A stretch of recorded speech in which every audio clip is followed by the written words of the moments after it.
Hi friends, எல்லாருக்குமே good evening. Welcome to Delhi சமையலறை channel. எல்லோரும் எப்படி இருக்கீங்க? எல்லாருமே நல்லா இருக்கீங்கன்னு நம்புகிறேன்.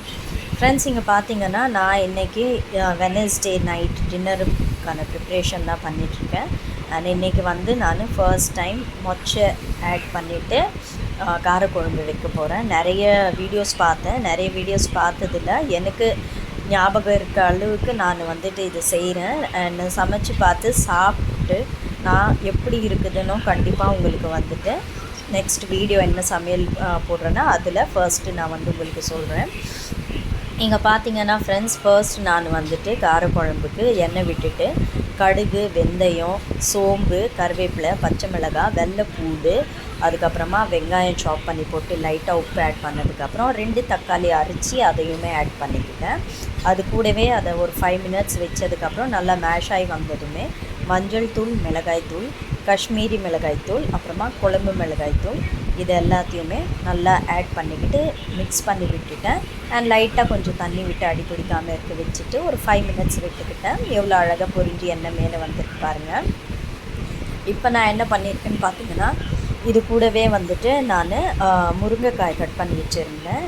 வேறு எந்த காயும் நான் இல்லை, அதனால் இருக்கிற முருங்கைக்காயை இதோடு ஆட் பண்ணி அதையுமே நல்லா மிக்ஸ் பண்ணி விட்டுட்டு நான் இதையுமே ஒரு 5-10 மினிட்ஸ்க்கு மூடி வச்சுக்கிட்டேன். இப்போ பார்த்தீங்கன்னா மெயினாக காரக்குழம்புக்கு என்ன தேவைன்னா புளி இல்லைங்களா, அந்த புளியே வீட்டில் தீர்ந்துருச்சு. அது எனக்கு தெரியவே இல்லை. ஸோ நான் இதை வச்சுட்டு அடுப்பில் கடகடன்னு கீழே போய் கடையில் போய் முட்டையும் புளியும் வாங்கிட்டு வந்தேன். அது வாங்கிட்டு என்ன பண்ணேன்னு பார்த்தீங்கன்னா, முட்டையை அவிக்க போட்டுட்டேன் 4 முட்டை. அப்புறமா புளியவும் ஊற வச்சுக்கிட்டேன்.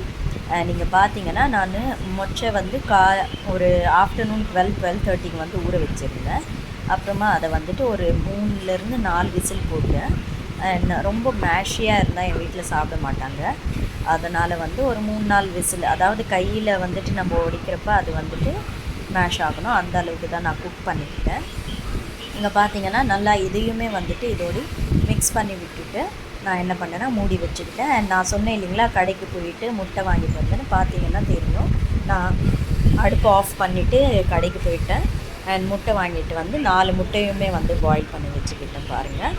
இப்போ கேஸ் ஆன் பண்ணிவிட்டு இதை நல்லா மறுபடியும் கிண்டி விட்டுட்டு இது கூடவே நான் கொஞ்சமாக தண்ணி விட்டுக்கிட்டேன். ஏன்னா என்ன சொல்கிறது, அடி பிடிச்சிடக்கூடாது இல்லைங்களா, அதனால் கொஞ்சம் தண்ணி கன்சிஸ்டன்சி செக் பண்ணிவிட்டு தண்ணி விட்டுக்கிட்டேன். ஏன்னா நம்ம எப்போவுமே எந்த ஒரு குழம்புல தேங்காய் மிக்ஸ் பண்ணி போடுறோமோ, தேங்காய் பேஸ்ட் போடுறோமோ, அப்போ அது ரொம்பவே திக்காகிடும் குழம்பு. நீங்கள் லாஸ்ட்டாக பார்ப்பீங்க குழம்பு எவ்வளோ திக்காக வந்துருந்துச்சுன்னு. ஸோ நான் இங்கே அரைச்சி வச்ச தேங்காய் மிக்ஸை நல்லா கையாலேயே வழித்து அதை போட்டுக்கிட்டேன். ப்ளஸ் அதுலேயே அந்த மிக்ஸிலேயே தண்ணியுமே கொஞ்சம் விட்டுட்டு அதையுமே இதில் ஊற்றிக்கிட்டேன். நல்லா இதை கிண்டி விட்டுட்டு இது கூடவே நான் என்ன பண்ணினேன்னு பார்த்தீங்கன்னா, புளி ஊற வச்சுருந்தேன் இல்லைங்களா, அந்த புளி தண்ணியுமே கரைச்சி இதோடய ஊற்றிக்கிட்டேன். அண்ட் என்னென்னு பார்த்தீங்கன்னா ஃப்ரெண்ட்ஸ், இங்கே பாருங்கள் தண்ணி ஊற்றிக்கிட்டேன். இங்கே நம்ம தேங்காய் ஊற்றினதுக்கப்புறம் எனக்கு ஒரு கன்ஃபியூஷன் என்னென்னா, தேங்காய் ஊற்றிட்டு புளி ஊற்றலாமான்னு தெரியலை, இல்லை புளி ஊற்றிட்டு தேங்காய் ஊற்றலாமான்னு தெரியலை, எது ஃபஸ்ட் ஊற்றணும்னு எனக்கு தெரியலை. இருந்தாலும் ஏதோ ஒரு அதாவது தேங்காய் மிக்ஸ் பண்ணிட்டதுக்கப்புறம் தான் நான் புளி கரைச்சி ஊற்றிருந்தேன். நீங்கள் கண்டிப்பாக கமெண்ட்டில் சொல்லுங்கள், இது எப்படி பண்ணணும், அதாவது ஃபர்ஸ்ட் என்ன தேங்காய் ஆட் பண்ணணுமா இல்லை புளியை ஆட் பண்ணணுமான்னு சொல்லிவிட்டு ஏதோ எனக்கு தெரிஞ்ச அளவுக்கு நான் இது செய்திருக்கேன். இதை நல்லா மிக்ஸ் பண்ணி விட்டதுக்கப்புறம் நான் ஒரு 5-10 மினிட்ஸ் மூடி போட்டு இதை நல்லா கொதிக்க விட்டுட்டேன். அண்ட் நல்லா கொதிக்க வர்றது நீங்கள் பார்ப்பீங்க, நல்லா கொதித்து வந்துருந்துச்சு. அண்ட் இப்போ நான் சரி உப்பு காரம்லாம் சரியாக இருக்கா அப்படின்னு செக் பண்ணதில் காரமும் கரெக்டாக இருந்துச்சு, புளிப்பும் கரெக்டாக இருந்துச்சு. ஆனால் உப்பு தான் கொஞ்சம் கம்மியாக இருந்துச்சு. அதனால் உப்பு ஒரு 1/2 ஸ்பூன் ஆட் பண்ணிக்கிட்டேன். உப்பு ஆட் பண்ணதுக்கப்புறமா இது கரெக்டான டேஸ்ட்டு எல்லாம் கரெக்டாக இருந்துச்சு. டேஸ்ட்டில் எந்த ப்ராப்ளமும் இல்லை, ரொம்பவே நல்லா இருந்துச்சு. அண்ட் நீங்களே பார்ப்பீங்க குழம்பு எவ்வளோ திக்காக வந்திருக்கு பாருங்கள் நம்ம தேங்காய் விட்டதுக்கப்புறம்.